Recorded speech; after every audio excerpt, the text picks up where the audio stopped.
Two siblings were served a cease and desist order after chaining themselves to equipment belonging to Michigan Gas Utilities.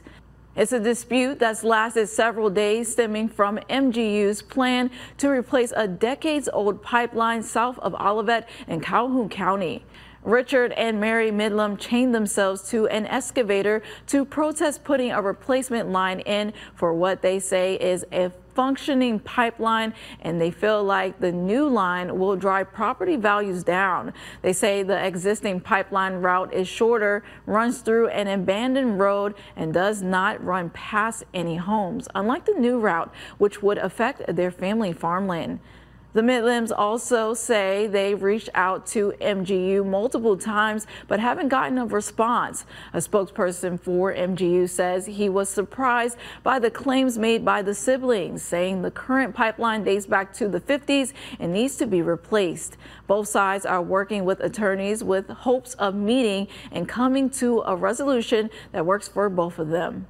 Republican candidate Ryan Kelly came in fourth place in the primary race for governor and was more than 250,000 voters behind the winner, Tudor Dixon.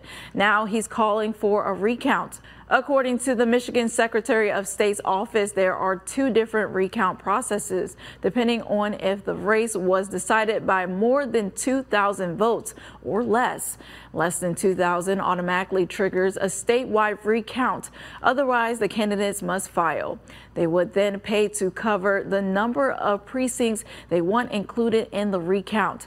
There are more than 4,000 precincts in the state. Hypothetically, if the Kelly campaign wanted a recount for the whole state, his campaign would be looking at a bill upwards of $1 million. The campaign secretary of state's office says while small clerical errors do happen, our elections are safe and secure. Now the canvassing process begins, which is like the state's own audit of the election, and in 2 weeks, the results will be certified.